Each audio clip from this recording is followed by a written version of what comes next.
Good evening, folks. So, I was going through Mark Weigert's November 3rd report, and I found a lot of anomalies. And I'm sure that you guys will have something to say about that. So let's get our bullshit button ready, and let's go through this. Now, Weigert says that on 11/3 at approximately 5:30 p.m., of course he uses military time, but I translated it for those of us that aren't military, states that he received a phone call from Corporal Lemieux of the Calumet County Sheriff's Department. So this is at about 5:30. I believe Karen Halbach had said that she had reported, or no, I think it was Ryan that said that at about 3 is when he got the call from Scott that Teresa was missing. So let's keep that little timeline in mind, shall we?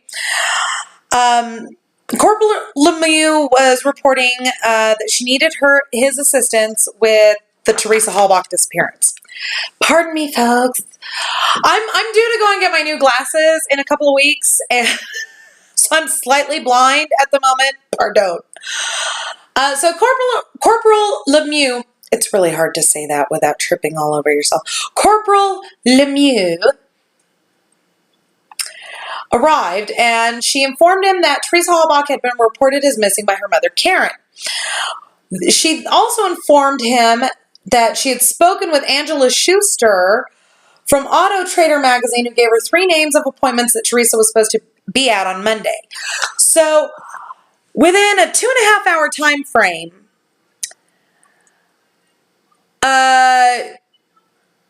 she'd already called Auto Trader. That's a little quick, but okay. We'll buy that. Further on down, now, this is where I find it weird. They go and talk to Stephen Schmitz, or they don't go to him, and they call him on the phone. They talk to Stephen Schmitz, and then instead of following up with Zipper and Avery by phone immediately, they went to Teresa's house right after speaking with Schmitz. That's some odd protocol for a missing person. I don't think I've ever heard of anything like that before. And why would they call Schmitz? Why wouldn't they go to his residence? That's typical for a missing persons investigation. Because time is of the essence in a missing persons investigation. Do you see? Okay. So they then go to her house, and he's talking to Scott, and he asks Scott if Teresa had a boyfriend, to which Scott stated that she did not. But she was dating somebody at the time. Now, I've had it pointed out to me that Bradley Check was not her boyfriend, but they were dating. And they may not have, termed themselves exclusive yet, but they had seen each other several times. So why wouldn't Scott say, yeah, she's been kind of seeing somebody? Little weird, don't you think? Maybe because Scott knew that Ryan had been in a bit of a shoving match with Bradley at a Halloween party with Teresa there, and that would be a little suspect. He then said that he had lived with her for approximately 8 to 9 months, and he could never remember Teresa being gone overnight, which is funny because Ryan had stated that it wasn't unusual for her to be gone for a couple days at a time. Which I find weird, because how the fuck would Ryan know? He doesn't live with her. He then stated that he also noticed on Tuesday that Teresa's car was nowhere to be found at the house, and yet he didn't find that interesting enough to say anything to her family on whose property they lived. Little weird, don't you think? He did say that Scott was aware that on Saturday night Teresa had been at a Halloween party in Green Bay. He also stated Teresa hangs out in Green Bay a lot and has a lot of friends in Green Bay.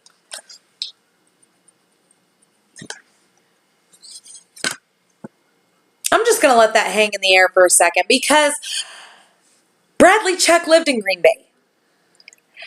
And why wouldn't he just say, I know that a guy that she's been seeing is in, he lives in Green Bay. This is very strange how this all went down. And what I find strange is that Scott's statement to police is contained in this, but Ryan's isn't, and Ryan was interviewed at the same time. Just saying. Okay. It should be noted that Scott and several of Teresa's friends had also arrived at the scene at that time. They did print us a copy of Teresa's cell phone activity from Teresa's computer. Why would they have her computer? She would have taken that with her to work. What the fuck? And yet, despite the fact that it's a laptop and she's known to be a freelance photographer, Weigert didn't find it odd that she didn't have her computer with her. Please. Then he starts to go through the phone calls, and this is where I find some interesting stuff, guys. See if you can help me spot the bullshit. The last phone call listed on Teresa's account would have been on 10/31 at 2:27 p.m. Really? Because according to Kratz and to her records, the last phone call on her phone was from Stephen Avery at roughly 4-ish in the afternoon. So why is he stating that the last call on her phone was at 2:27? It indicates it is an incoming call from Auto Trader magazine. The fifth to last phone call at 12:44 p.m. would be an incoming from the phone number blah, blah, blah, unknown at that time as to whose phone number it would have been. Now, it says unknown at that time, but then he never clarifies whose it was. He then goes on to state the next previous phone call would have been on 10/31 at 11:43 a.m. to blah, blah, blah, which lists to Stephen Avery. Except for one minor problem, folks, that phone number does not list to Stephen Avery. At the moment, it lists under Scott Taddick, but it listed to Barb Janda. Now, here's where I'm finding the discrepancy. Why would they say that it lists to Stephen Avery when it didn't? It listed to Barb. Setting shit up already, are we, Weigert? They took a personal journal of Teresa's, and yet none of that information was ever used in the ensuing investigation. So why bother taking it? And why not return it? Because from what I understand, it's still in Calumet County evidence lockup. He then says, at that time, I contacted the Manitowoc County Sheriff's Department and spoke to Andrew Colburn. I informed Sergeant Colburn we were investigating a missing persons complaint. I also informed Colburn that we had 2 residences we would like to have checked, one being Stephen Avery, and the second one being George Zipper. And Colburn indicated he would go over and attempt contact with Mr. Avery. Why wouldn't you go check out Zipper too, Colburn? I thought that you said on the stand that you were going to go check out both, but you only checked out one. I also received a phone call from Manitowoc County Lieutenant Jim Lank. I informed him of the situation. Lieutenant Lank informed me he would call some people in and assist us in the investigation. Why? Now, we already all know this, but I want to know why. I want to know what preempted Lank to offer for assistance. Now, he says at this time, I did contact Investigator Dietering, who went to Manitowoc County Sheriff's Department and then eventually met with George Zipper.